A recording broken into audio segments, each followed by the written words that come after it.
Australia itu banyak banget pekerjaan yang bisa dilakukan oleh siapapun tanpa memandang jenjang pendidikannya seperti apa. Seluruh kota merupakan tempat bermain yang asik. Oh senangnya, aku senang sekali. Halo, di sini Fajrin dan saya akan menceritakan alasan kenapa memilih Australia buat bekerja. Jadi bukan saya tidak mencoba buat cari pekerjaan di Indonesia selulusnya kuliah di luar negeri. Saya coba tapi sulit rasanya. Akhirnya long story short, saya daftar WHV. WHV itu Working Holiday Visa, yang mana sudah ada beberapa teman saya juga yang sudah lebih dulu ada di sini. Jadi infonya relatif gampang lah. Nah, ada banyak alasan sih sebenarnya. Australia ini yang pertama dia multikultural. Jadi pengalaman bertemu orang baru dari berbagai penjuru dunia itu saya rasakan di sini. Ya, keindahan alam juga, pantai, gunung, dan yang unik dari Australia ini adalah cuacanya itu termasuk yang mereka punya cuaca yang komplit. Jadi ada semua gitu. Jadi bukan kayak misalnya kita Indonesia tropis, tidak ada salju, walaupun ada sih tapi di Jaya Wijaya doang, itu pun di puncak. Tapi di sini dia punya semua. Jadi ada juga saljunya, ada juga tropisnya. Jadi itu yang uniknya dari sini. Tapi terlepas dari semua itu, yang utama tentunya adalah ya pendapatannya ya. Jadi pekerjaan di sini itu ada banyak, mulai dari pertanian, konstruksi, hospitality, aged care, mengurus orang-orang tua yang itu sudah renta, terus kita urus dia sampai pekerjaan semacam itu ada.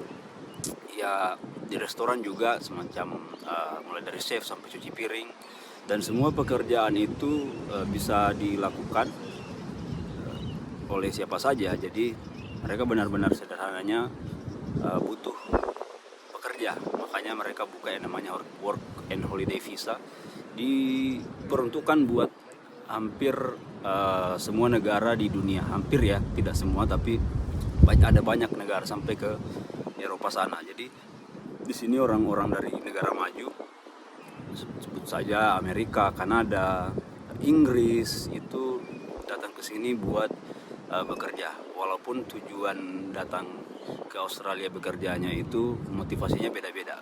Kalau dari teman saya yang sempat ketemu, ada yang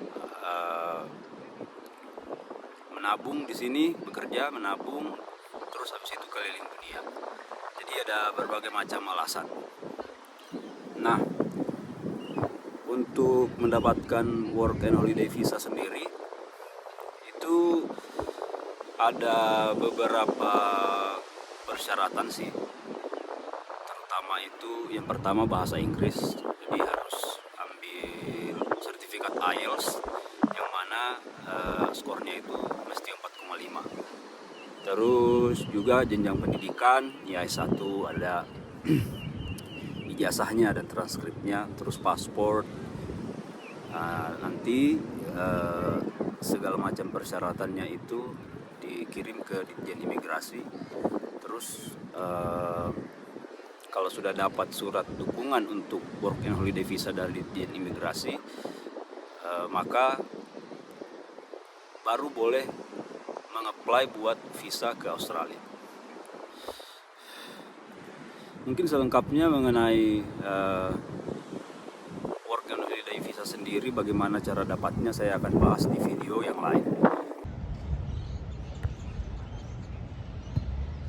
Jadi tadi ada pekerjaan yang beragam, banyak, dan juga bukan cuma pekerjaan yang banyak, tapi penghasilan yang itu ukuran kita sebagai orang Indonesia tinggi ya. Walaupun juga biaya hidup di sini terbilang tinggi juga. cuman ya relatif lah, sesuai kebutuhannya masing-masing. Tapi kalau bisa kita manage keuangan dengan baik, itu sangat-sangat worth it buat bekerja di Australia sini. Nah, yang menarik kemudian adalah bagaimana di sini pekerja diperlakukan. Kalau sistem kerja kan ada dua tadi. Yang pertama ada yang namanya piset, atau kita digaji berdasarkan seberapa banyak yang bisa kita kumpulkan. Kemudian yang paling banyak itu ya hourly atau digaji per jam. Jadi kita digajinya per jam, dan gajiannya itu relatif sama tiap minggu. Jadi tiap satu pekan kita bakal terima gaji. Ada juga yang 2 minggu baru diterima. Nah, apa saja kemudian keuntungan pekerja di sini? Yang pertama jelas tadi rate-nya yang tinggi atau gajinya yang tinggi. Kemudian yang kedua, kita dapat pesangon kalau pensiun, seperti kalau di Indonesia taspen lah ya. Jadi walaupun kita bekerja harian lepas, tapi tetap dapat tabungan masa pensiun. Walaupun kita bukan warga negara sini, tapi nanti pada saat meninggalkan Australia kita bisa klaim, kita bisa ambil kembali tabungan masa pensiun itu. Dan yang juga bisa diklaim atau diambil kembali itu adalah pajak. Pajak kita bisa terima kembali tiap tutup buku dari negara Australia, itu bulan 7. Jadi tiap bulan 7 negara Australia itu ibaratnya tutup buku, dan disitulah kita dimintai pertanggungjawaban pajak. Tidak mengenal siapapun, yang penting dia menghasilkan, itu pajaknya dipertanggungjawabkan. Terus di momen itu juga si pembayar pajak tadi, si wajib pajak ini, dia bisa mengambil kembali pajaknya.